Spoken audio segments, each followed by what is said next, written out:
ማን ያላዘናል? ማን መጥቶ ቤተክርስቲያን መጠለል የማይፈልጋል? ከፍቷችሁ መጣችሁ የቤተክርስቲያን ደጅ ሲዘጋ አይከብድም? መንበርከክ ፈልጋችሁ ሰዓት አልፏል ተብሎ ሲቆለፍባችሁ ክፈቱልኝ ብላችሁ አትማጸኑ? አይገርማችሁም? እንደዚህ ቤተክርስቲያኑ ሲዘጋብን የምናሳየውን የጸጸት ስሜት እኛ ለሌሎች ቤተክርስቲያን እንዳይገቡ እንደ አጥር በር የቆለፍንባቸው ሰዎች ስላለን እግዚአብሔር ስላረገልን እያንዳንዷን ነገር ብድራቱን መልሱ ብንባል መመለስ አንችልም። ተመልከቱት፣ ሌላውን ተውት። ሳንለምን እንኳን የተቀበልናቸውን ነገሮች ብድር ሆነው ክፈሉባቸው ብንባል መክፈል አንችልም። አንዳንዶቻችን ሌላውን ይቅር የማንለው ይቅርታ መሸነፍ ስለሚመስለን ባጠፉን ሰዎች፣ በበደሉን ሰዎች፣ ክፉ ባረጉልን ሰዎች እኛው ራሳችን የተበደልነው ይቅርታ አደረግን ማለት ለኛ ሽንፈት መስሎ ስለሚሰማን ይቅር የማንል ሰዎች አሉ። ለአንዳንዶቻችን ይቅር የማንልበት ምክንያት ደግሞ ምንድነው? ያቆሰሉንን ቁስል እያስታወስን ስለሚጠዘጥዘን ከቁስሉ ጥዝጣዜ ያላነሰ እነሱን ምህረት ማድረግ መልሶ ሌላ ጠባሳ ስለሚመስልን እግዚአብሔር ምህረትን እንዲያደርግላችሁ የምትሹ ከሆነ እናንተም ሌላውን ምን በሉ ነው ያለው? ይቅር በሉ። እንዳትመራ አመረኝ። በስመ አብ ወወልድ ወመንፈስ ቅዱስ አሐዱ አምላክ አሜን። በስመ አብ ወወልድ ወመንፈስ ቅዱስ አሐዱ አምላክ አሜን። ሁላችንም እናማት በስመ አብ ወወልድ ወመንፈስ ቅዱስ አሐዱ አምላክ አሜን። ክቡራን አበው መነኮሳት፣ አባቶች ካህናት፣ ወንድሞች ዲያቆናት፣ ሊቃውንት፣ ከሩቅም ከቅርብም የተገኛችሁ የልዑል እግዚአብሔር ቤተሰቦች በልዑል እግዚአብሔር ፍጹም ሰላም እንደምን አመሻችሁ? እንደምን ዋላችሁ? አሜን። ቸርነቱን ምሕረቱን ይቅርታውን በእድሜያችን ላይ ጨምሮ በፊቱ ያሳየነውን የእምነት ማነስ የምግባር ጉድለት ሳይመለከት በደጁ እንድንሰበሰብ የፈቀደልን ያልከለከለን የአባቶቻችን አምላክ ልዑል እግዚአብሔር ስሙ የተመሰገነ ይሁን። እንደ አምላካችን ቅዱስ ፈቃድ ባለችን ደቂቃ የማቴዎስ ወንጌል ምዕራፍ 18 ከቁጥር 21 ጀምሮ ባለ ክፍለ ምንባብ መነሻነት የአምላካችንን ቅዱስ ቃል እንማራለን። አምላካችን ቅዱስ እግዚአብሔር በጉባኤያችን መሃል ተገኝቶ የራቀውን አቅርቦ የረቀቀውንም አጉልቶ ምስጢርን ገልጦ ለሁላችንም እንድንሰማ ከምንም በላይ ደግሞ የሰማነውን ለመኖር እንዲያስችለን የእርሱ ቅዱስ ፈቃድ ይሁንልን። የማቴዎስ ወንጌል ምዕራፍ 18 ቁጥር 21 በዚያን ጊዜ ጴጥሮስ ወደ እርሱ ቀርቦ ጌታ ሆይ ወንድሜ ቢበድለኝ ስንት ጊዜ ልተውለት? እስከ 7 ጊዜን አለው። ኢየሱስ እንዲህ አለው፣ እስከ 7 ጊዜ 7 እንጂ እስከ 7 ጊዜ አልልህም። ስለዚህ መንግሥተ ሰማያት ባሮቹን ሊቆጣጠር የወደደን ንጉሥ ትመስላለች። መቆጣጠርም በጀመረ ጊዜ 1000 መክሊት ዕዳ ያለበትን አንድ ሰው ወደ እርሱ አመጡ። የሚከፍለውም ቢያጣ እርሱና ሚስቱ ልጆቹም ያለውም ሁሉ እንዲሸጥና ዕዳው እንዲከፈል ጌታው አዘዘ። ስለዚህም ባሪያው ወድቆ ሰገደለትና ጌታ ሆይ ታገሰኝ፣ ሁሉንም እከፍልሃለሁ አለው። የዛን ባሪያ ጌታ አዘነለትና ለቀቀው፣ ዕዳውንም ተወለት። ነገር ግን ያ ባሪያ ወጥቶ ከባልንጀሮቹ ከባሮቹ 100 ዲናር ዕዳ ያለበትን አንዱን አገኘና ዕዳህን ክፈለኝ ብሎ ያዘና አነቀው። ስለዚህ ባልንጀራው ባሪያ ወድቆ ታገሰኝ፣ ሁሉንም እከፍልሃለሁ ብሎ ለመነው። እርሱም አልወደደም። ነገር ግን ሄዶ ዕዳውን እስኪከፍል ድረስ በወህኒ አኖረው። ባልንጀሮቹ የሆኑ ባሮችም ያደረገውን አይተው እጅግ አዘኑ። መጥተውም የሆነውን ሁሉ ለጌታቸው ገለጡ። ከዚያ ወዲያ ጌታው ጠርቶ አንተ ክፉ ባሪያ፣ ስለለመንከኝ ያን ዕዳ ሁሉ ተውሁልህ። እኔ እንደማርኩህ ባልንጀራህን የሆነውን ያን ባሪያ ልትምረው ለአንተስ አይገባህምን? አለው። ጌታውም ተቆጣና ዕዳውን ሁሉ እስኪከፍለው ድረስ ለሚያሰቃዩት አሳልፎ ሰጠው። ከእናንተ እያንዳንዱ ወንድሙን ከልቡ ይቅር ካላለ እንዲሁ ደግሞ የሰማዩ አባቴ ያደርግባችኋል ይላል። ስለ ቃሉ የአምላካችን የልዑል እግዚአብሔር ስም የተመሰገነ ይሁን። በዚሁ በተነበበው የወንጌል ክፍል መነሻነት እንደ እግዚአብሔር ቅዱስ ፈቃድ ስለ ይቅርታ እንማራለን። አምላካችን ቅዱስ እግዚአብሔር በድጋሚ እንዲያስተምረን የእርሱ ቅዱስ ፈቃድ ይሁንልን። የማቴዎስ ወንጌል ምዕራፍ 18 ጌታችን መድኃኒታችን ኢየሱስ ክርስቶስ ከሌሎች ምዕራፎች ጋር አብሮ በምሳሌ ካስተማራቸው ትምህርቶች መካከል አንዱ ነው። ራሱ የማቴዎስ ወንጌል በነገራችን ላይ ከሚጠራበት የማቴዎስ ወንጌል ተብሎ ከሚታወቀው መጠሪያው ባለፈ የምሳሌ ወንጌል እየተባለ ይጠራል። ምክንያቱም ከሌሎች ወንጌላት በተለየ መልኩ ጌታችን ኢየሱስ ክርስቶስ በምሳሌ በጣም ብዙ ትምህርቶችን አስተምሯል። አንዱ እንኳን ሁላችን የምናውቀው በዘመነ ክረምት የምንሰማው የዘር ዘሪው ምሳሌ የማቴዎስ ወንጌል ምዕራፍ 13 ላይ ያለው ከነ ትርጉሙ የማቴዎስ ወንጌል ላይ የሚገኝ ሲሆን ሌሎችም እንደዚሁ ደግሞ ጌታችን ያስተማራቸው የምሳሌ ትምህርቶች አሉ። አምላካችን ኢየሱስ ክርስቶስ በመዋዕለ ሥጋዌ ዘመኑ ተመላልሶ በሚያስተምርበት ወቅት ትምህርቶቹን አንዳንዴ በቀጥታ አሊያም ደግሞ አሁን እንዳነበብነው በምሳሌም የሚያስተምርበት ክፍሎች እናገኛለን። ጌታችን በምሳሌ የሚያስተምርበት ምክንያት ሊቃውንተ ቤተ ክርስቲያን እንደሚያስረዱት ከሆነ የመጀመሪያው ከሚሰሙት ሰዎች አንጻር ነው። የቅዱስ ማቴዎስ ወንጌል ምዕራፍ 5 እና 6 ሁላችን እንደምናውቀው የተራራው ስብከት እየተባለ ይጠራልና አምላካችን ኢየሱስ ክርስቶስ ከፍ ባለ ተራራ ላይ ቆሞ አንድም ተቀምጦ የሚሰሙት ሰዎች ደግሞ ዝቅ ብለው በሚያስተምሩበት ጊዜ ላይ እነሱ የቃሉን ትምህርት ሲሰሙ አበው እንደሚናገሩት የተሰበሰቡት ሰዎች በተለያየ ምክንያት ነበር የሚመጡት። አንዳንዶች ክርስቶስ በሚያስተምርበት በዛች ተራራ ላይ የሚገኙት ምክንያታቸው ቃሉን ለመስማት ነበር። ሌሎች ደግሞ የሚገኙት ተአምራቱን ለማየት ነበረ፣ ወይም ተአምራትን ጭምር እነሱ እንዲደረግላቸው ፈልገው። ሌሎች ደግሞ የሚገኙት ምግብ ፈልገው ወይንም ደግሞ መጠጥም ጭምር አስፈልጓቸው። አንዳንዶች ደግሞ የሚገኙት ለክስ አሊያም ደግሞ ከሚናገረው ስህተት ፈልገው በኋላ ላይ ለመክሰስና እርሱን ለመጣል እንዲያመቻቸው።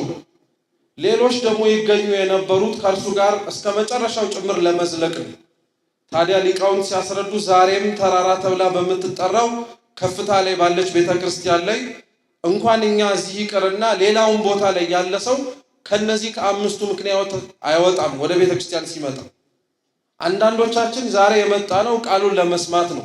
የእግዚአብሔር ቃል ይፈውሳልና የተሰበረውንም ጭምር ይጠግናል፣ የተገናኘውንም ጭምር መለየት የሚችል አምላክ ስለሆነ በቃሉ። አንዳንዶቻችን ተአምር ፈልገን የመጣ ነው።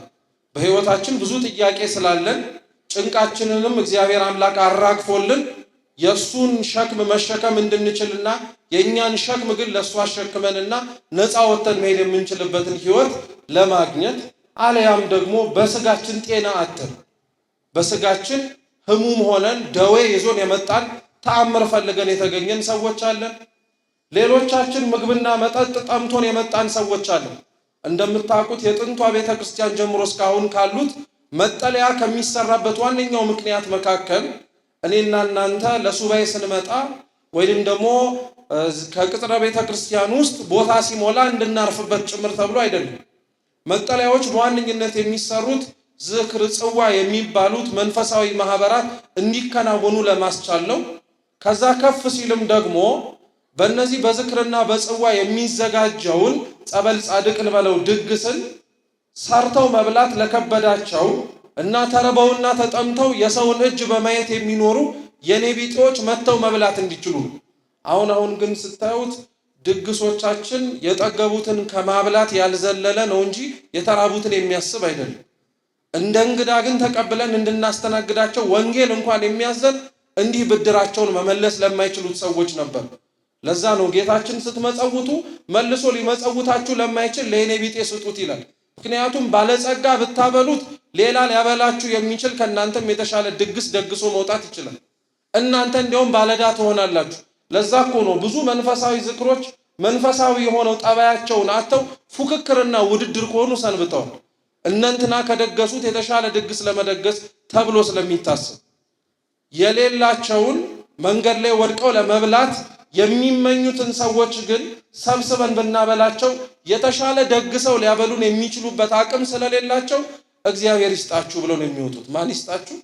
ከዚህ በላይ ምን የተሻለ ምርቃት ያለስ ይመስላችኋል ክርስቲያኖች? እግዚአብሔር ይስጥህ ከማለት ባለፈ ለሰጠ ሰው መልሶ መስጠት የሚችለው አቅም ከኛ ሊሆን ይችላል። ከሰጠው በላይ ከፍ ያለውን ማጎናጸፍ የሚችለው ግን ማን ብቻ ነው? እግዚአብሔር ብቻ ነው። እንደነዚህ ምግብና መጠጥ ፈልገው የሚመጡ ሰዎች አሁንም ድረስ አሉ። በዚሁ በመካከል ደግሞ ክፉ ለማድረግም የሚገኝ ሰው አይጠፋም። ከሚነገረው ከሚሰማው ከሚደረጉት ማንኛውም አይነት ነገሮች አድምጦ ለራሱ ሊሆን የሚችለውን ክፋቱን ሊያራምድበት እንዲህ ብላለች እኮ ቤተክርስቲያን ብሎ ሊያጥላላበት የሚችል ምክንያት ለማግኘት ብሎ የሚሰማ ሰው አለ። ታድሎ ደግሞ እዚህ ተገኝቶ እስከ ዘላለም ሊጸናም የተጠራና ቆርጦ የመጣ አለ። ጌታችን የሚገርማችሁ ከዛ ሁሉ ምክንያት ተሰብስበው ከተገኙት ሰዎች አስተምሮ ሲጨርስ አብረውት የጸኑት 120 ሰዎች ብቻ ናቸው። ይከተለው የነበረው እኮ 5000 ህዝብ በላይ ወይም ከ5 ገበያ ህዝብ በላይ ነበር ይከተለው የነበረው፣ ሊያውም ሴቶችና ህፃናት ሳይቆጠሩ። የሚፈልጉትን ካገኙ በኋላ ከነሱ የለመኑትን ጥያቄ ከአምላካቸው ካገኙ በኋላ ግን ሊከተሉት የመረጡት 120ዎቹ ብቻ ናቸው። ለዛ ነው እንደዚሁ ሁሉ ቃሉን ሰምተው ደግሞ እስከ መጨረሻው ለመጽናት የታደሉም ጭምር አለ። አሁን ይሄን የነገርኳችሁ የመጣንበት ምክንያት ይህ ነው ለማለት ብቻ አይደለም። እንደው ስትሰሙ እንኳን አይደንቃችሁም? ክርስቶስ ከነዚህ ከመጡት ከ5ቱ ምክንያት ይዘው ከተገኙት ሰዎች አብልጦ የሚወደው ማንን ይመስላችሁ? ቃሉን ለመስማት የመጣውን ነው? ተአምር ለማየት የመጣውን ነው? እርቦት ጠምቶት የመጣውን ነው? ክፉ ለማድረግ የመጣውን ነው? ወይስ ሊጸና የመጣውን ሰው ነው ክርስቶስ የሚወደው? መልሶ ይመስላል አይደል? ሊጸና የመጣውን የሚወድ እሱም ብቻ ግን አይወድም። ቢሆንማ ኖሮ አራቱን ለምን አያባራቸውም ነበር? ለተለያየ ምክንያት የመጡትን ካልጸናችሁ ለምን ትማራላችሁ? ካልጸናችሁ ለምን ተአምር ይደረግላችኋል? ካልጸናችሁ ለምንድን ነው ማበላችሁ ማጠጣችሁ? ክፉ ሊያደርጉ የመጡትንም ጭምር ክፉ ካደረጋችሁኝማ ለምን አወራለሁ እናገራለሁ ብሎ አላባረራቸውም። 5ቱንም ከነየአመላቸውና ከነየአመጣጣቸው ነው እግዚአብሔር አስተናገዳቸው። ምን ለማለት ተፈልጎ መሰላችሁ? ዛሬም እቺ ተራራማይቱ ቤተክርስቲያን ሁላችንም በየመጣንበት አይነት ምክንያት ታስተናግደናለች። ችግሩ ቤተክርስቲያን ደጇን ለሁሉ ከፍታ ሳለ ግን ውስጥ ገብተው የሚስተናገዱት ሰዎች ግን ይናቆራሉ። ቃሉን ለመማር የመጣው ሰው ታሞ የመጣውን ሰው ተቀምጦ እንዳይጸበል ያደርገዋል። ሊጸበል የመጣው ሰው እንዳይማር ሌላውን ሰው ይበጠብጣል። ምግብና መጠጥ ፈልጎ የመጣው ሰው ክፉ ለማድረግ ከመጣው ሰው ጋር ይለያያል። ምን አለፋችሁ እኛ በገባንበት ምክንያት ሌሎች ካልገቡ በቀር ቤተክርስቲያን ውስጥ ባይኖሩ ራሱ ደስ ይላል። እኛ ብቻ ብንገኝ፣ እኛ ብቻ እግዚአብሔር ቢሰማን፣ እኛ ብቻ ሁሉም የጸሎታችን ምላሽ አግኝተን ብንሄድ እኛ ብንሆን ደስ ይለን ነበር። እግዚአብሔር ግን ሁሉንም አስገባ። ተመልከቱ፣ እግዚአብሔር ሁሉን አስገብቶ ግን እኛ ስንቱን አስወጥተነው። ቤተክርስቲያን እኮ ደጇን አንድም እንዳይዘጋ እንደው ክፉ ዘመን ደርሶ ነው እንጂ ድሮ ሲነገር በታሪክ ቤተክርስቲያን ቅጥር ራሱ የላትም። ታውቃላችሁ? ቅጥር ማለት አጥር ለማለት አይደለም። በር መዝጊያ የላትም። ሁሌም በሯ ክፍት ነው። ምክንያቱም ማንኛውም ሰው መጠለል መቻል አለበት። ለዛ እኮ ነው ቤተክርስቲያን ስትጠራ ራሱ አንደኛዋ መጠሪያዋ ምስካየ ሕዙናን ነው የምትባለው። እስኪ ምስካየ ሕዙናን በሉ። የሐዘንተኞች መጠለያ ማለት ነው። ማን ያላዘናል? ማን መጥቶ ቤተክርስቲያን መጠለል የማይፈልጋል? ከፍቷችሁ መጣችሁ የቤተክርስቲያን ደጅ ሲዘጋ አይከብድም? መንበርከክ ፈልጋችሁ ሰዓት አልፏል ተብሎ ሲቆለፍባችሁ ክፈቱልኝ ብላችሁ አትማጸኑ? አይገርማችሁም? እንደዚህ ቤተክርስቲያኑ ሲዘጋብን የምናሳየውን የጸጸት ስሜት እኛ ለሌሎች ቤተክርስቲያን እንዳይገቡ እንደ አጥር በር የቆለፍንባቸው ሰዎች ስላለን እንዳይገቡ እንዳይገኙ ከተገኙም እንዲወጡ የምንሞክራቸው ሰዎች አሉ። ለዛ ነው ጌታችን እንደነዚህ አይነት ሰዎች ስላሉ ይህ የተሰበሰበው ሰው በሙሉ በተለያየ ምክንያት የመጣው የተለያየ ዕውቀት ነው ያለው። የተማረ አለ፣ ያልተማረ አለ። ነገሮችን በጥሩ ለመረዳት የሚችል አለ፣ ሲደጋገምለት ደግሞ ለመስማት የሚችል ሰው አለ። አንዱ ምሳሌ የሚጠቀመው ለዚህ ነበር። በተለይ ለመረዳት አቅማቸው ደካማ የሆኑ ሰዎች እነሱ እንዲረዱ። ለዛ ነው በባህላቸው በሚያውቁት ነገር ሴቶቹን በእርሾ ወንዶቹን በዘር ወይም በገበሬ ያስተምር የነበረው ክርስቶስ ለነሱ ቅርብ በሆነውና ሊረዱት በሚችሉት ነገር እንዲያውቁት ነው። በተለይ ደግሞ የሚገርማችሁ ጌታችን በጣም በብዙ ምሳሌ እየመሰለ ካስተማረባቸው ነገሮች መካከል አንዷ ደግሞ መንግስተ ሰማያት ናት። እስኪ መንግስተ ሰማያት በሉ። አዎ መንግስተ ሰማያት በወንጌል እንኳን ብትመለከቱ በጣም ብዙ ምሳሌ ነው ያላት ክርስቶስ ሲያስተምርባት። በሰናፍጭ ቅንጣት መስሏታል፣ በእርሾ መስሏታል፣ በገበሬ መስሏታል፣ በዘር መስሏታል። ምን አለፋችሁ በብዙ ነገር መስሏታል። ቤተክርስቲያን መንግስተ ሰማያትን በጣም በብዙ ምሳሌ ክርስቶስ በዋነኝነት የመሰለበት ምክንያት ምሳሌ አልባ የሆነች ስለሆነች ነው። በምንም ብትመሰል መንግስተ ሰማያት ይህ ነው ልትባል የምትችልና በተመሰለው ምሳሌ ብቻ ግልጽ ሆና ልትቀመጥ የምትችል ቦታ አይደለችም። ለዛ ነው መንግስተ ሰማያትን ራሱ አበው ሲናገሩ እንደምንሰማው ምንድናት ተብሎ ቢናገር መንግስተ ሰማያት ላይ ያለን ዕውቀት አንደኛ አይን ያላያት እንደሆነች ነው። ምን ያላያት? እስኪ ጆሮ ያልሰማት በሉ። እንዴት ነው አይን ያላየውን ጆሮ ያልሰማውን እንዲህ ነው ተብሎ በእርግጠኝነት ሊነገር የሚችለው? በፍጹም ሊነገር አይችልም። ስለዚህ በውስጥ ባሉ ስለሷ በሚታወቁ እግዚአብሔርም እንዲህ ናት ብሎ ባስተማረን ነገር ስለ መንግስተ ሰማያት አበውም ያስተምራሉ፣ ቤተክርስቲያንም ጭምር ታስተምራለች። ስለዚህ መንግስተ ሰማያት በጣም ብዙ ምሳሌ ነው ያለን። መንግስተ ሰማያት ብቻ አይደለችም። በነገራችን ላይ ምሳሌ አልባ የሆኑ ነገሮች በሙሉ ብዙ ምሳሌ ነው ያላቸው። ተመልከቱ፣ ክርስቶስ በምንድን ነው የሚመሰለው? በምን የማይመሰልበት ነገር አለ? ራሱ መልሱ ይሄ ነው። ጌታ በምንድን ነው የሚመሰለው ተብላ ቤተክርስቲያን ብትጠየቅ በምን የማይመሰልበት ነገር አለ? ምሳሌ አልባ ስለሆነ። እሱ ሩቅ ከሆነባችሁ ደግሞ እመቤታችን በምንድን ነው የምትመሰለው? ራሱ ደራሲው እንኳን አባ ሕርያቆስ በቅዳሴው ምንድን ነው ያላት? በመኑ በአምሳለ መኑ ናስተማስለኪ፣ በምንና በማን ምን እናረግሻለን መስልሻለን። ምሳሌ አልባ ናታ። ደግሞ እንደዛ ብሎ እኮ ምሳሌ ጠቅሳል። ከገነት በተሰደደ ጊዜ የአዳም ምኑ ነሽ? ተስፋው ነሽ። ሌሎችንም አበው እያነሳ የእነሱም እንዲህ ነሽ ይላታል። ይሄ ምሳሌ ግን ተዘርዝሮ አያልቅ። ከአቅሙ በላይ እስከሆነው ድረስ አባ ሕርያቆስ ህሊናው መርምሮ እስከሚደርስበት ድረስ ሄደ። ከዛ በኋላ ግን ገልጦ ሊመረምርበት የሚችልበት መረዳትም እንዲሁም ከፍ ያለውን የመለኮትን ምስጢር ሊያውቅ የሚችልበት ምንም ምክንያት ሊኖር ስለማይችል ሰው ስለሆነ አቆመ። በቃ እዛ ላይ በምንም አይነት ነገር ምሳሌው ሊመሰል ስለማይችል መንግስተ ሰማያትም እንዲሁ ናት። ምሳሌ አልባ የሆነች ቦታ ናት። ስንገባ ብቻ የምናውቃት የደከምንባት ሰዎች ወይም የምንደክም ክርስቲያኖች ስንገባ ብቻ የምንረዳባት ቦታ ናት። ስለዚህ እንዳትረሱ፣ ምሳሌ መጀመሪያው የሚመሰልበት ምክንያት ሩቅ የሆነውን ሰው ሊረዳው የማይችለውን ነገር ለማስረዳት ነው። ሁለተኛው ምሳሌ የሚመሰልበት ምክንያት ደግሞ ክርስቶስ ሲያስተምር የሚሰሙት ሰዎች ሁሉም በቀና አእምሮ ስለማይሰሙት ነው። ለምሳሌ አይሁድ ፈሪሳውያን ዙሪያው ሆነው ያደምጡት የነበረው ሌሎችንም እየላኩ ይዛችሁት ኑ አዳምጡት ምን አለ ያለ ይናገሩ የነበሩት በዋነኝነት በቃሉ ትምህርት ለመሸነፍ አይደለም፣ ከሚናገረው ነገር ምን ስተት እናገኛለን ብለው ነው። ስለዚህ ያለ ጊዜው በመስቀል እንዳይሞት ያለ ጊዜው በእነሱ እጅ እንዳይወድቅ እግዚአብሔር ባወቀ እነሱን እንኳን ሲገስጻቸው በምሳሌ ነበር የሚናገራቸው የነበሩ። ለዛ ነው ምሳሌ ቤተክርስቲያን ውስጥ በጣም አስፈላጊ የሆነ ነጥብ ነው። ክርስቲያኖች ስለ ምሳሌ ሲነገር ለምሳሌ ተብሎ ሲነገር ጉዳዩን ለኛ ቅርብ ለማድረግ እንደሆነ እንዳትዘነጉ። አንድ ምሳሌ ልመስልላችሁ ምን ያክል ምሳሌ አስፈላጊ እንደሆነ እንድንረዳው። አንዱ የሰው ህሊና መርምሮ ለማይደርስባቸው ነገሮች መካከል አንዱ ምስጢራተ ቤተክርስቲያን ናቸው። ሰው ምስጢራተ ቤተክርስቲያንን በምንም አይነት መልኩ በቃ ጥጥት አድርጌ በልቼዋለሁ ሊል አይችልም። በፍጹም ረቂቅ ስለሆነ ማለት ነው። ረቂቅ የሆነውን እነዚህን የቤተ ክርስቲያን ምስጢራት ሰው የራቀውን ቀርቦ ለመረዳት እንዲያመቸው የምንጠቀምበት ምሳሌ ነው። ትላንት የተማራችሁትን ልተውና ከምስጢረ ሥላሴ ቀጥሎ ስላለው ስለ ምስጢረ ሥጋዌ እንዴት ምሳሌ አስፈላጊ እንደሆነ ላሳያችሁ። የምስጢረ ሥጋዌ ዋነኛ አስኳል ትምህርት አምላክ ሰው ሆነ ነው። ማን ሰው ሆነ? አምላክ ሰው ሆነ ነው። ስለ አምላክ ሰው መሆን ቤተክርስቲያን ደግሞ ስትናገር እንዲህ ነው የምትለው፣ ከላይ ሳይጎድል በሉ እንጂ ከታች ሳይጨመር አምላክ ሰው ሆነ። እንዴት? እስኪ እንዴት አስቡት። ከላይ ሳይጎድል ከታች ሳይጨመር እንዴት አምላክ ሰው ሆነ ተብለን እንጠየቃለን።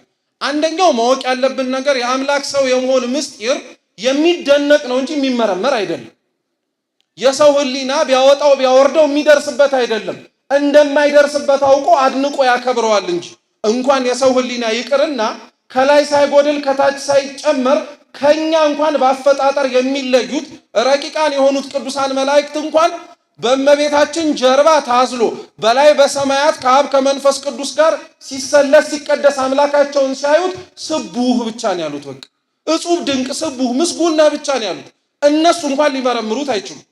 ታዲያ እንዴት ነው ቤተክርስቲያን ከላይ ሳይጎድል ከታች ሳይጨመር የሚለውን የአምላክን ሰው የመሆንን ምስጢር የምታስረዳው ብትሉ በምሳሌ ነው። በምን ያለ? በፀሐይ። ለምሳሌ ፀሐይን ተመልከቷት። ፀሐይ ሶስት ነገሮች እንዳላት ሁላችሁም ታውቃላችሁ። ሙቀት፣ ብርሃንና ክበብ። ብዙ ጊዜ ላይ ፀሐይ ክበብ እንዳላት ትኩረት አንሰጥም እንጂ ከወሰኗና ከተገደበላት ውጪ አታበራም። ሙቀት አላት፣ ግለቷ ያንን ያሳያል። እኛም ብንፈልገው ለአምላክ ሰው መሆን ለማሳየትና ለማስተማር ብርሃኗን ብቻ ነው። ምኗን አልካችሁ? ብርሃኗን ብቻ። የፀሐይ ብርሃን ፀሐይ ስትወጣ የሚበራው የት ነው? ሰማይ ነው መሬት ላይ ነው? በሉ እንጂ ሰማይ ነው መሬት ነው የሚያበራው? መሬት ላይ። ስለዚህ ፀሐይ ስትወጣ መሬት ላይ ካበራች ሰማይ አይታይም፣ ጨለማ ነው ማለት ነው። እንደዛ ነው ያላችሁ። መሬት ላይ ነው የምታበራው እኮ አላችሁ። እሺ ደግሜ ልጠይቃችሁ፣ ፀሐይ ብርሃኗን የምታበራው የት ነው? ሰማይ ላይ ነው መሬት ላይ ነው? ሰማይ ላይ። ስለዚህ ሰማይ ላይ ካበራች ደግሞ ምድሩ ጨለማ ነው ማለት ነው። ኧረ ተው። ፀሐይ የምታበራው የት ነው? በሰማይ ነው በመሬት ነው? እስኪ በሁለቱም በሉ። በሁለቱም ነው የምታበራው። ብርሃኗ በሰማይም አለ በምንም ጭምር አለ፣ በምድርም ላይ አለ። በፀሐይ ያለው ብርሃን ወደ መሬት ሲወርድ መጉደል የለበትም።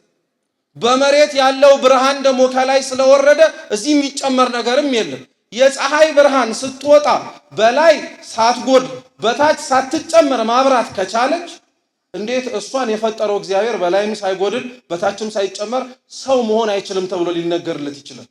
አሁን ምሳሌው ቅርብ አላረገውም? ታዲያ ዋነኛው ምሳሌ ያስፈልጋል የሚባለው ለዚህ ነው። ምስጢራትን ለማስረዳት፣ ስርዓትን ለማስከበር፣ ሌሎችም የቤተ ክርስቲያንን ትምህርቶች በምሳሌ የተዋቡ ናቸው።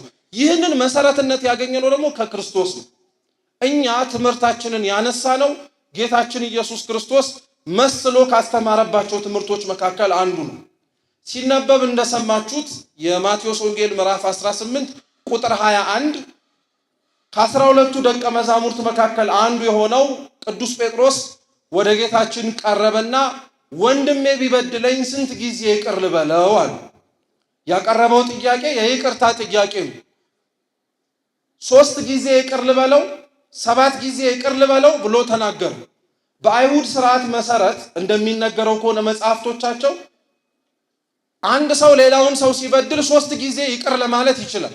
ከ3 ጊዜ በላይ ግን ይቅር እንዲል ራሱ አይገደድም። ስለዚህ 3 ጊዜ ይቅር ልበለው አለ ቅዱስ ጴጥሮስ።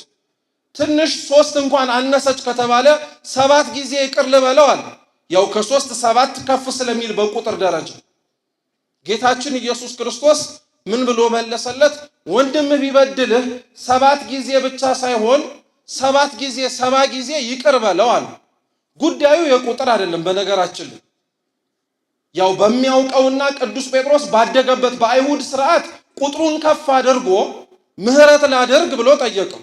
ጌታችን ግን የመለሰለት መልስ ቁጥሩን ከፍ አድርገህ ይቅርታን በለመንክበት ልክ አይደለም ይቅርታ የምታረገው፣ 70 ጊዜ 70 ነው አለ። 7 ጊዜ 70 ነው አለ። ብታባዙት 490 ማለት ነው። ቆጥረህ 490 ጊዜ ይቅር ብለህ 491ኛው ላይ ግን ይቅር አለ ማለት ትችላለህ ለማለት አይደለም።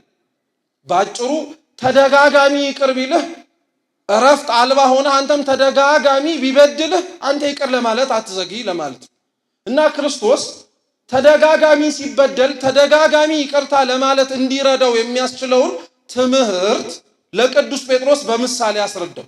ምን አለ? መንግስተ ሰማያት ባሮች ያለው ባሮቹንም የሚያስተዳድር ንጉስ ይመስላል አለ። ምን ይመስላል? ንጉስ። የቀደመው የግሪኩ መጽሐፍ በነገራችን ላይ ንጉስ ብቻ ብሎ ያስቀምጠው። ንጉስ ሰው ብሎ ነው የሚማረው። ምን አልኳችሁ? ንጉስ ሰው ነው የሚለው ግን ከጊዜ ወደ ጊዜ የተተረጎመ ሲመጣ ግን ሰው የሚለው ወጣና ንጉስ የሚለው ቀረ። ምንም ችግር የለው፣ ምስጢር አያፋልስም በነገራችን ላይ። ነገር ግን ንጉስ ሰው የሚለው አስፈላጊነቱ ግን በኋላ ላይ ታሪኩ ሲተረክ የታሪኩ የመጨረሻው የምሳሌው መርገፍ የሆነው ፍጻሜው ላይ እንዲረዳ ተብሎ ብቻ ግን ጌታችን ኢየሱስ ክርስቶስ ያንን ንጉስ አነሳለትና በምሳሌ መስሎ ማስተማር ጀመረ። ያ ንጉስ ባሮች ነበሩት አለ። ከባሮቹ መካከል እልፍ የተበደረው ሰው ነበር አለ። እልፍ ማለት 10,000 ማለት ነው። አሁን 10,000 ለኛ ቀላል ይመስላል እንጂ በጊዜው ሮማውያን በነበሩበትና እስራኤልም ቀኝ በተገዛችበት ዘመን 10,000 ማለት በጣም መጠን አልባ የሆነ በጣም ከፍተኛ ብር ነው። በተለይ ደግሞ በሩቅ ምስራቅና በቅርብ ምስራቅ ባሉ ሀገራት ላይ 10,000 ማለት በጣም ጣሪያ የነካ ለኛ ቢሊየን ትሪሊየን ብለን እንደምንጠራው ሰው ሊቆጥረው የማይችል በጣም ከፍተኛ ገንዘብ ነው። 10,000 ነው የምላችሁ በድሩ እና 10,000 ብር ተበደረው። በእኛ ቋንቋ ብር እንበል ተበደረውና ተበድሮ እዳውን የሚከፍልበት ጊዜ ላይ ግን እዳውን ለመክፈል አልቻለም። ስለዚህ ያ ንጉስ አንድ ሰው እዳውን ሳይከፍል ሲቀር ሊደረግ የሚገባውን ነገር አደረገበት። ምን አለው? እዳህን መክፈል የማትችል ከሆነ እንግዲያውስ ባለትዳር ነህ፣ ልጆች አሉህ፣ እዳህን ባትከፍልም ሀብት አለኝ ብለህ የያዝካት ትንሽ ነገር ትኖረህ ይሆናል። እየሰማችሁ ነው? ሀብት አለህ ብለህ የያዝካት ትንሽ ነገር ትኖራለች። እሷን በሙሉ ይሸጥና እዳውን እኮ አይከፍልም። እንደው ስሙ በደንብ እዳውን አይከፍልም፣ ግን ሁሉም ይሸጥና ወደ እኔ ይግባ፣ ቢያንስ እንኳን ካለ መክፈል ጥቂት ነገር መያዝ ይሻላል ብሎ ያ ንጉስ እንደዚህ ሲል ባሪያው ወደቀና ተንበርክኮ ጌታዬ ሆይ ታገሰኝ፣ ሁሉንም እከፍልሃለሁ አለ። እስኪ ጌታዬ ሆይ በሉ። ታገሰኝ፣ ምኑን እከፍልሃለሁ? ሁሉንም እከፍልሃለሁ አለ። እና ያ ንጉስ ወድቆና ተንበርክኮ የሚለምነውን ያንን ሰው በተመለከተ ጊዜ ላይ አዘነለት፣ ራራለት። እዳውን ሊከፍል የማይችል መሆኑን ከሚያሳያቸው ነገሮች ተመለከተ። ስላዘነለትና ስለተቆረቆረ ምን አደረገ? ምህረት አደረገለት፣ ተወለት ሁሉን ነገር። እሺ ይቅር ብዬሃለሁ አለ። ይሄ ግን አላቆመም። ወዲያውኑ ጌታችን ያ የተማረው ሎሌ ደግሞ ሌላ እሱ በስሩ ያለ ሎሌ እንዳለ አድርጎ ታሪኩን ማስተማር ቀጠለ። ያ ሎሌን ተመለሰና ሌላ በስሩ የሚያገለግለውን አንዱን ሰው አመጣና ወዲያውኑ ሲያገኘው 100 ብር ዕዳ ነበረበትና ክፈለኝ አለ። 100 ብር ዕዳ አለብህ ክፈለኝ አለ። ክፈለኝ ብቻ ግን ብሎ አላቆመም። አነቀውና አንገቱን ካልሰጠኸኝ ብሎ ተገዳደረው። የዚህን ጊዜ ላይ ያ ሰው አሁንም እባክህ ታገሰኝ እከፍልሃለሁ አለ። ግን የመጀመሪያው ሎሌ ንጉሱ ያሳየውን ምህረት ለሁለተኛው እሱ በጥቂቱ ተበድሮት ሊከፍለው ላልቻለው ለሌላኛው ሎሌ ሊያሳየው አልቻለም። ወደ ወህኒ እንዲወርድ ያደረገው እና ሌሎች ይሄንን የሚያዩ የንጉሱ ሌሎች ባለሟሎች፣ አሽከሮች፣ ገረዶቹ በጣም ተገረሙ። ምክንያቱም እሱ ሲማር አይተውታል። እሱ ይቅርታ ሲያገኝ ተመልክተውታል። ለሌላው ይቅርታ ለማድረግ መቻሉ በጣም ስለደነቃቸው ሄደው ለንጉሱ ነገሩት። ንጉሱ አስጠራውና አንተ ልትከፍለው ያልቻልከው ዕዳ እንደነበረብህና እኔ ምህረት እንዳደረግኩልህ ለምን ረሳኸው? ለምን ይሄኛውን ሰው ይቅር ለማለት ከበደ? ለምን አራራህለትም አሉ። ሎሌው ምንም ሊመልስለት አልቻለም። ሊመልስለት ያልቻለው እውነት ለመናገር አስቡት፣ ከ10,000 እና ከ100 የትኛው ነው የሚበልጥ?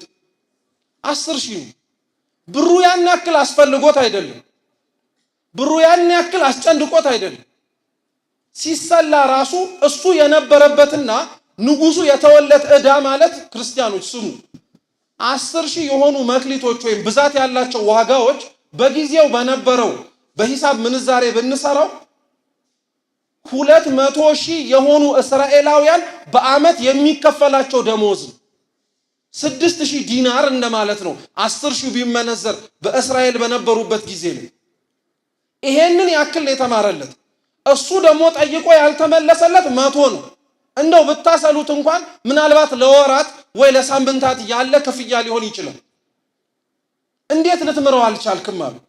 እና ያ ንጉስ ያኛው ሎሌ ለሌላኛው ያሳየውን ጭካኔ እንዲያውቀው ስለፈለገ ትላንትና የማረውን ምህረት አስቀረለትና እሱን ወደሚቃጠለውና ጥልቅ ወደ ሆነው ቦታ አስገቡት ብሎ ተናገረ። ጌታችን ይሄንን ለቅዱስ ጴጥሮስ የተረከለት ታሪክ እርሱ ምህረት ለማድረግ የጠየቀበትን ልክ እንዲያውቀው ስለፈለገ ነው።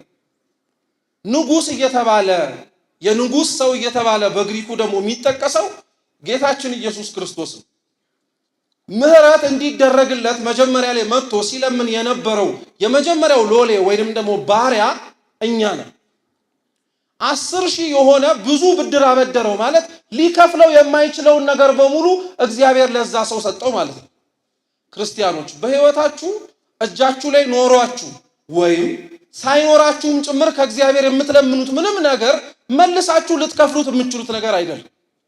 እዚህ እንኳን አሁን ተሰብስበን ይህችን ዓመት በዚህች ቤተ መቅደስ እየወደቅን እየተነሳን እመቤታችን እንድታረግልን ከእግዚአብሔር አማልዳ እንድታሰጠን የምንለምነው ምንም አይነት ነገር በምን አይነት ከተቀበልነው በኋላ ልንመልሰው እንችላለን? በምንም አይነት እውነቱን ልንገራችሁ እግዚአብሔር ስላረገልን እያንዳንዷን ነገር ብድራቱን መልሱ ብንባል መመለስ አንችልም። ተመልከቱት፣ ሌላውን ተዉት። ሳንለምን እንኳን የተቀበልናቸውን ነገሮች ብድር ሆነው ክፈሉባቸው ብንባል መክፈል አንችልም። ለምሳሌ ይሄ ሁላችንም እርስ በርስ የምንተያይበት አይን ጸልየህ የምታወጣው እንጂ ስትወለድ ጀምሮ አብሮ የተፈጠረ ባይሆንስ ኖሮ ብላችሁ አስባችሁ ታውቃላችሁ? ይሄ አሁን የምታዩበት አይናችሁ ስትወለዱ ልሙጥ ግንባር ሆነን ወተን በጸሎት በልመና በሱባኤ እንዲህ ተሰብስበን ግን የምናበራውና እግዚአብሔር ይብራላችሁ የሚል ነገር ቢሆን ኖሮ ስላበራው ምን ብድራትን ከፍሎ ይሆን? አሁን ይሄ ዝም ብሎ የተተረከ ታሪክ እንዳይመስላችሁ። ጌታችን ከእናቱ ማዕፀን ጀምሮ ከተወለደ በኋላ ግንባር ልሙጥ የሆነውን ሰው አይኑን አብርቶለታል። የዮሐንስ ወንጌል ምዕራፍ 9 ስለተደረገለት ነገር ምን እንደከፈለ ታስታውሳላችሁ? አይኑ ከበራለት በኋላ አይኑ የበራበት ዕለት ሰንበት ስለነበረ ፈሪሳውያንና አይሁድ ጠይቀውት ነበር። ማን ያበራልህ? ማን ነው ሳታይ እንድታይ ያደረገ? ወላጆቹን እንኳን አስመጥተው ይሄ ዕውር ሆኖ የተወለደው ልጃችሁ ነው ብለው ጠይቀዋል። እነሱ እንኳን እግዚአብሔር ስላደረገለትና ዕውር ሆኖ ወጥቶ አይኑን ስላበራለት ስለዛ ስለ ልጃቸው መመስከር ስለከበዳቸው እሱ ሙሉ ሰው ነው ጠይቁት ነው ያሉት። እነሱ እንዳይሰደቡ ማለት ነው። አይሁድ በጣም ክፉ ናቸው። ፈሪሳውያን ስለ ክርስቶስ መመስከር ከቤተ መቅደስና ከምኩራብ ያባረረ ሙሉ ሰው ነው ጠይቁት አሉ። ሲጠይቁት አዎ እሱን ያበራልኝ አለ። አልፎ ተርፎ እንኳን ስለራሱ ስላበራለት ስለ ክርስቶስ ምስክርነት እንኳን ሰጥቷል። ስለሱ አለማወቃቸውን አይኑን ያበራለት አምላክ መሆኑን መናገሩን አይተው አንተ በኃጢአት የተወለድክ ብለው አባረውታል። ምን ልላችሁ ፈልጌ መሰላችሁ? እያንዳንዷ ከእግዚአብሔር የተቀበልናት ነገር በጭንቅ የምትገኝ ቢሆን ኖሮ በነፃ የተቀበልነውን ነገር በሙሉ ዋጋ ከፍለን የምናገኘው ቢሆን ኖሮ እንዲሁ እንደዚሁ ዝም ብለን የምንጠቀምበት ይመስላችኋል? አይንህን ጸልየህ ብታበረው ክፉ የምታይበት ይመስላል? እጅህን ለምነህ ብታንቀሳቅሰው ኖሮ ትሰርቅበት መስሏል? እግርህ ሽባ ሆኖ እግዚአብሔር ተርትሮልህ ብትራመድ ኖሮ ወደ ክፋት ትሮጥበት ነበር? በነፃ ስለሰጠህ እኮ ነው የናከው።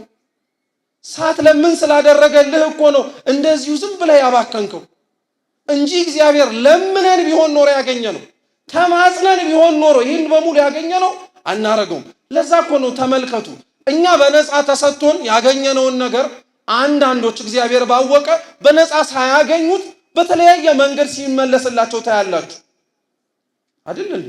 በተአምራት ሰው ሽባ ሆኖ ተወልዶ ሲተረተር አይታችሁ አታውቁ? ሰምተንም ቢሆን ልናውቅ እንችላለን። እነዛ ሰዎች እኛ ጤናማዎቹ ለኃጢአት በምናደርገው ችኮላ ልክ እነሱ አይቸኩሉም። የተደረገላቸውን ያውቃሉ። ከምን እንደተነሱ ያውቃሉ። ዛሬ እግዚአብሔርን የረሳ ነው እኮ እሱ የሚረሳ አምላክ ሆኖ አይደለም፣ የተደረገልንን ስለረሳ ነው። ይሄ ሎሌ የተደረገለትን ስለረሳ እኮ ነው ለሌላው ሰው ጨካኝ ሆኖ። ዛሬም እኛ እግዚአብሔር ያረገልንን ስለረሳን ለማስታወስም ስለማንፈልግ የትላንትና ታሪክን ማስታወስ ኃጢአትን መቆስቆስ መስሎ ብቻ ስለሚሰማን እኛው ራሳችን እግዚአብሔር ያረገልንን ነገር ለሌላው ማድረግ አንፈልግም። ዋጋ ከፍሎ የሰጠንን ነገርም ጭምር ዋጋ ቢስ ለማድረግ ነው የምንሮጠው። ሎሌው እሱ ነበር። ከእግዚአብሔር የተቀበለው ነገር መልሶ ሊሰጠው የማይችለው ነገር ነው። እሱን አንድ ብላችሁ ያዙልኝ። ከእግዚአብሔር ተቀብሎት በምንም አይነት መልኩ ሊከፍለው የማይችለውን ነገር ደግሞ እግዚአብሔር ተወለት። አላግባብ ሲጠቀመው እንኳን አግኝቶት የተቀመጠለት ጊዜ ነበር ሊከፍለው ያልቻለ። ንጉሱን ሰምታችሁታል ሲናገር ልጁን፣ ሚስቱን፣ ሀብት ንብረቱ በሙሉ ይወረስ ነው ያለው። እርግጥ ነው በኦሪትም የተጻፈ እንዲህ ያለ ሕግ ባይኖርም በሙሴ መጽሐፍ ግን አንድ ሰው ዕዳውን መክፈል የማይችል ከሆነ ዕዳውን መክፈል ስላልቻለ ብቻ ባሪያ እንዲሆን ይገደድ ነበር። እየሰማችሁ ነው? ዛሬ ዕዳችንን መክፈል የማንችለው ነገር ስለሆነ እግዚአብሔር ፊት እንደምኖቹ ነው የምንቀርበው ብትሉ እንደ ልጆቹ ብቻ ሳይሆን እንደ ባሪያም ጭምር። መክፈል ስለማንችል ማለት ነው። ለመክፈልም ጭምር አናስብም ያረገልንን ነገር ከምናመሰግነውና ማረጉን ከማስታወስ ባለፈ። ከዛ በኋላ ነው የዚህ ሰውዬ ነገር በጣም የሚደንቀው። ተንበርክኮ ወድቆ ማረኝ ብሎና ሁሉን እከፍልሃለሁ አለ። እንደው ማረኝ ማለቱ እንኳን እሺ እንተወለት። ምን አይነት ሰውዬ ነው በራሱ ቢመካ ሁሉንም እከፍልሃለሁ ያለ? የማይከፈል ነገር እከፍልሃለሁ ይባላል እንዴ? የማይደረግ ነገር አደርግልሃለሁ ይባላል እንዴ? ለእግዚአብሔር ቃል የምንገባባቸው ነገሮች እንዲህ ሆነውብን አያውቁም እንዴ? እማንችለውን ነገር እግዚአብሔርም ጭምር የማይችለው ስለሚመስለን የማይቻል ነገር እናረጋለን። የማይሆን ነገር እንናገራለን። ላንተና ለኔን ያቃተን እንጂ እኮ ለእግዚአብሔር አያቀተው። ለኔና ላንተ አዎ ይከብዳል፣ አይቻልም፣ ለማሰብ ራሱ ጭንቅ ነው። ለእግዚአብሔር ግን እኮ ኢምንት ነገር እኮ ባዶ ነው። ምንም ነገር አይቻለው፣ ምንም ነገር አይሆንለትም ተብሎ ለሱ አይነገርለት። ማረኝ፣ ራራልኝ፣ ሁሉን እከፍልሃለሁ ሲለው ሁሉን አትከፍለኝም ራሱ አላለው። አየውና ራራለት፣ አዘነለት። እንደው እስኪ ክርስቲያኖች እንዲህ አይነት ንጉስ ታውቃላችሁ? እንዲህ ያለ ንጉስስ በጊዜው ተሰምቶ ይታወቅ ይሆን? ይሄ ንጉስ ክርስቶስ ካልሆነ፣ ይሄ ንጉስ አምላካችን እግዚአብሔር ካልሆነ በቀር ማን ይሆናል? እውነት ልንከፍለው ማንችለውን ነገር በሙሉ አድርጎልን በኋላም ደግሞ ሁሉን መክፈል እችላለሁ ስንል እንዴት ብለህ አሰብከው ብሎ ሳይወቅስን ማረኝ ብለን ስንበረከክ ደግሞ ልንከፍለው ማንችለውን ዕዳ የሚተው ከሱ ውጭ ማንም የለም። ማረው፣ ራራለት፣ እሺ ይሁንልህ አለው። ልጅህን፣ ሚስትህን፣ ሀብትህን ይዘህ ሂድ፣ እሺ ልትከፍለው ማልችለው ዕዳ ነው አለ። የሚያሳዝነው ግን ያሎሌ ወዲያውኑ እንደወጣ ያገኘውን ባሪያ ግን አንቆ ነው 100 ዲናሬን ካላመጣህ አለቀህም ያለው። ለዛ ነው ክርስቶስ እንዴት ያለ ጨካኝ የሆነ ሰው እንደሆነ ለማሳየት ሲል የዚህን የይቅርታ ታሪክ ለጴጥሮስ የነገሩ። መጽሐፍ ቅዱስ ክርስቲያኖች ይቅርታ የተደረገላቸው ሰዎች መጽሐፍ ነው ብንል እውነት ነው። ይቅርታ የተደረገላቸው ሰዎች መጽሐፍ ነው። ተመልከቷቸው። አዳም፣ ሔዋን የመጀመሪያዎቹ ደጋግ ሰዎች ራሱ ይቅርታ ሊደረግላቸው የማይችል በደል ሰርተው እንኳን እግዚአብሔር ይቅር ብሏቸዋል። የአዳምና ሔዋን ኃጢአት በነገራችን ላይ ቀላል ነገር እንዳይመስላችሁ። ቅጠል ቀጥፎ መብላት ስንሰማው እየለምበን ነው ስላገኘነውም ጭምር ነው እንጂ እኛ ጋር ሲደርስ የቀለለው ቅጠሉን ቀጥፈው የበሉበት ምክንያት እኮ የረሃብ ምክንያት አይደለም። እንደ አምላክ የመሆን የመሻት ምክንያት ነው። በዘመናዊው ቋንቋ እንግለጸው ብንል እኮ መፈንቅለ መንግስት እያካሄዱ ያሉት እንደዚህ አይነቱ ምህረት አልባ የሆነ ነገር ነው ያደረጉት። እግዚአብሔር ግን ሊምራቸው ፈለገ። ሲጀመር ልጠይቃችሁ፣ ይሄንን ጥፋት ራሱ እንደሚያጠፉ አውቆ መጀመሪያውኑ መፍጠሩ ይቅር እንደሚላቸው አውቆ ካልሆነ በቀር በምን ምክንያት ሊፈጥራቸው ይችላል? ይቅርታ ሊያሰጥ የሚችል ነገር ስለሚያደርጉ ቢያነቡ ቢያለቅሱ እንኳን እነሱ ይቅርና በደጋግ ህይወት የኖሩት እንኳን ነቢያት ያነቡት እንባ እንኳን እነሱ ያጠፏትን ጥፋት የኃጢአት ስርየት ልታሰጥ አልቻለችም። እግዚአብሔር ግን የማይማር ነገር ያደረጉትን አዳምና ሔዋንን ይቅር ብሏቸዋል። የማይማር ነገር ነው ያደረጉት። ተመልከቱ። ሌላም ማንሳት እንችላለን። ዮሴፍን ተመልከቱት። ዮሴፍ ወንድሞቹን ይቅር ሲላቸው ይቅር የሚያስብል ነገር ነው እንዲያደረጉት አይደለም እኮ አይደለም፣ በፍጹም ወንድማቸው ሲሆን ለወረደ ዋጋ ሰውነቱን እንደው ቆሞ የሚራመድ ህይወት ያለው መሆኑን እንኳን ከግንዛቤ ሲያስገቡ በ30 ብር እኮ ነው የሸጡት። እነሱ በ28 ብር የተቀበሉት ሰዎች ደግሞ 2 ብር አትርፈው ነው ለግብጽ ባሪያ እንዲሆን የሸጡት የገዛ ወንድሞቹ። በዛም አላቆመም። ገብቶም እንኳን እኮ ዮሴፍ እረፍት አላገኘም ነበር። አብረኸኝ ካላደርክ ያለችው የጲጢፋራ ሚስት በሐሰት ከሳው ወህኒ ወርዷል። ስንት ዓመት 2 ዓመት ራሱ ተሰቃይቷል እዛ ውስጥ ሆኖ። ይሄ ሁሉ የሆነው እንደው ዮሴፍን ሆናችሁ ብታስቡት በማን ምክንያት ነው ብትሉ በሸጡት ወንድሞቹ እኮ ነው። ስለሸጡት ባይሸጡት ኖርማ ምን አለበት ኖሮ ስለሸጡት ነበር የሆነው።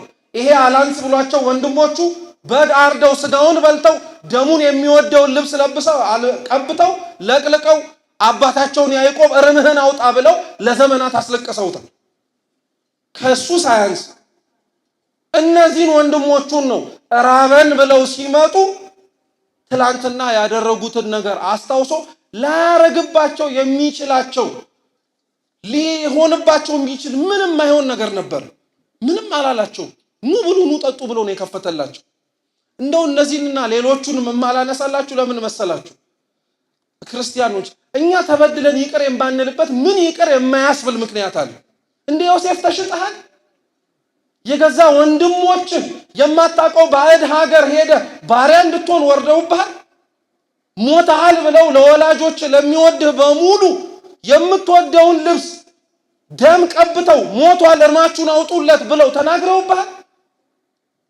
እንደ አዳም እንደ ሔዋን እግዚአብሔር ላይ አምፀህ የማይደረገውን ነገር በሙሉ አድርገህ ነው ያለው። ሰው ይቅር ላይልህ ይችላል፣ እግዚአብሔር ግን ይቅር ይልሃል። እነዚህ ይቅር ያላቸዋቸውን ሰዎች በሙሉ ተመልከቷቸው። ሁሉም እኛ ብንሆን ኖሮ ብላችሁ ብታስቡት እንኳን ይቅር ልንላቸው ይቅርና ስላሰቡት ነገር እንኳን ይቅርታ ለመጠየቅ ሲመጡ ገና እሱ ላይ ነው የኛ ችግር የሚጀምሩ። ክርስቲያኖች እውነት ይቅር ላለመባባል ምንድነው የከበደ? ተመልከቱ። እኛ ይቅር ሌላውን ሰው ላለማለት የምንደረድራቸው ብዙ ምክንያቶች አሉ። አንዳንዶቻችን የበደሉንን ይቅር የማንለው የበደሉን ሰዎች ይቅርታ ስለማይገባቸው ነው። እውነት ወይስ ሐሰት? እውነት ነው። እሱም ይቅርታ አይገባውም እንላለን። ማን ስለሆነች ለምን ይቅር ይባላሉ? አንዳንዶቻችን ሌላውን ይቅር የማንለው ይቅርታ መሸነፍ ስለሚመስለን ነው። ባጠፉን ሰዎች፣ በበደሉን ሰዎች፣ ክፉ ባረጉልን ሰዎች እኛው ራሳችን የተበደልነው ይቅርታ አደረግን ማለት ለኛ ሽንፈት መስሎ ስለሚሰማን ይቅር የማንል ሰዎች አሉ። ለአንዳንዶቻችን ይቅር የማንልበት ምክንያት ደግሞ ምንድነው? ያቆሰሉንን ቁስል እያስታወስን ስለሚጠዘጥዘን ከቁስሉ ጥዝጣዜ ያላነሰ እነሱን ምህረት ማድረግ መልሶ ሌላ ጠባሳ ስለሚመስልን ለሁላችንም ይቅር ላንልበት የምንችልበት ሺህ የምንዘረዝራቸው ምክንያቶች አሉ። ክርስቶስም እንዲሁ ነው። ተመልከቱት። አብረውት ይከተሉት የነበሩትን ሰዎች፣ የሰቀሉትን ሰዎች፣ አብረውት እንኳን ሲውሉ ሲያድሩ የነበሩትን ሐዋርያት ስላጠፉት ብዙ ምክንያቶች ይቅር ላይላቸው የሚችልበት ብዙ ምክንያት ማንሳት ይችል ነበረ።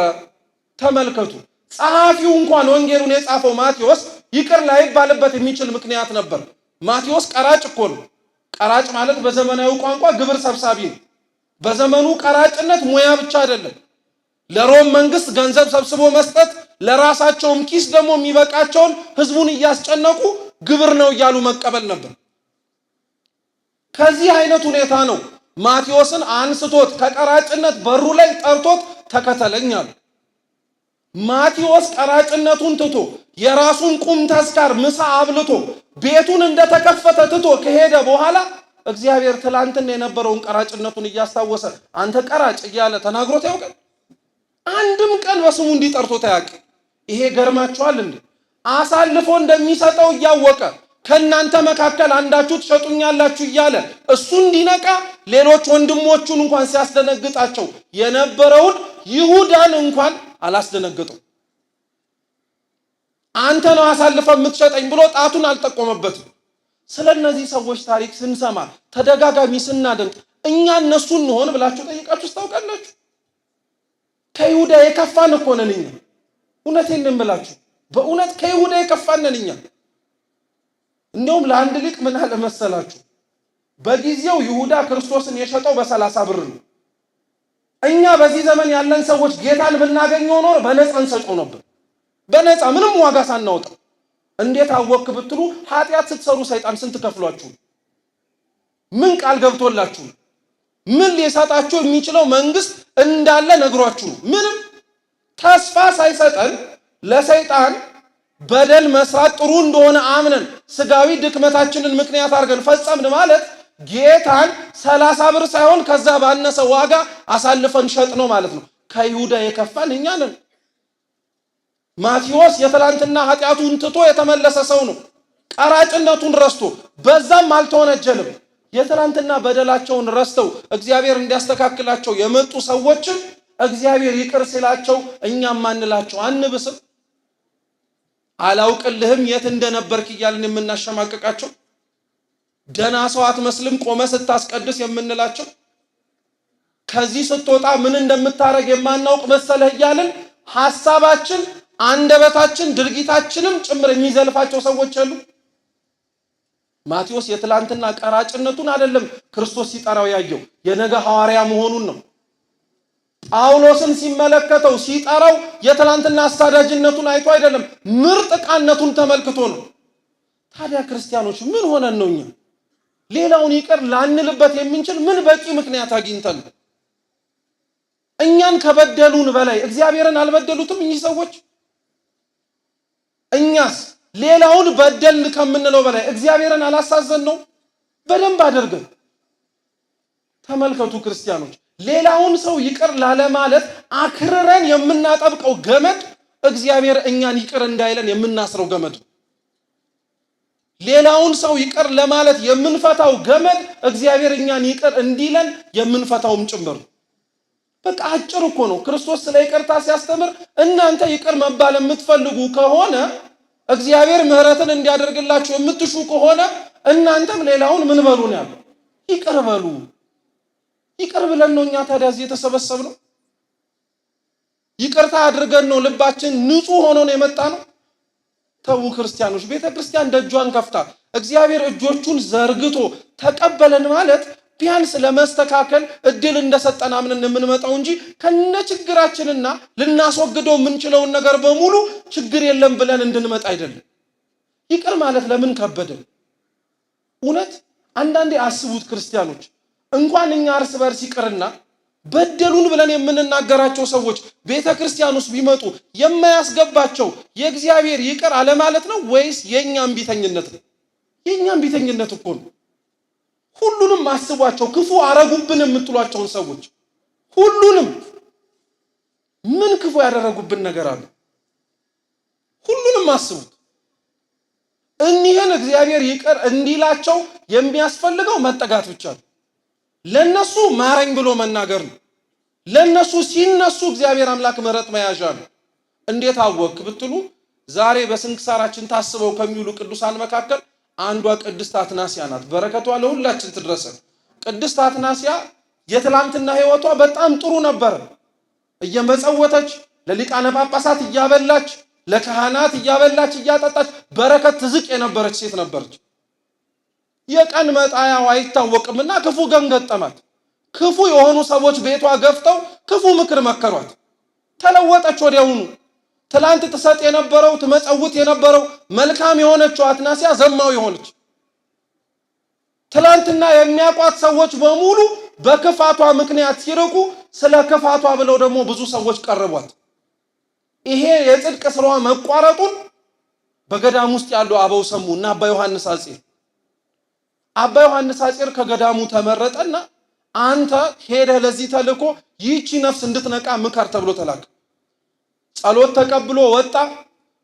ቤቷን እንደ ሴተኛ አዳሪ ቤት አድርገው ሌሎች ሰዎች እየከፈሉ አምሯት ሰውነቷን እየሸጠች የምትኖር ሴት ስለነበረች እሱም መጥቶ ሲቆም ማንም ሰው እንደሚመጣው የሚስተናገድ ስለመሰላቸው ሄዳችሁ ለእመቤቷ ንገሯት መምጣቴን አሉ።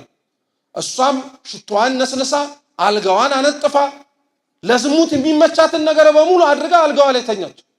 አባ ዮሐንስ አጼር ገባ። ተቀመጥ አለችው። ተቀመጠ። ስቅስቅ ብሎ ማልቀስ ጀመረ። ምን ነው አላት። ምን ነው የትላንትና ጽድቅሽ የት ሄደ? ምን ነው እግዚአብሔርን ትላንትና ያደረገልሽ ነገር በሙሉ የት ጠፋ ብለው ተናገራት። ወዲያውኑ ልቧ ተሰበረ። ወዲያውኑ ተደነገጠች። የት ያውቀኝ ይሆን ብላየች። አያችሁ፣ ትላንትና መጥቶ እሱ የሚፈልገውን ሌላው ሰው የሚፈልገውን ነገር በሙሉ አድርጎ ከመሄድ ባለፈ ስለ ነፍሷ ግድ ያለው አንድም ሰው አልነበር።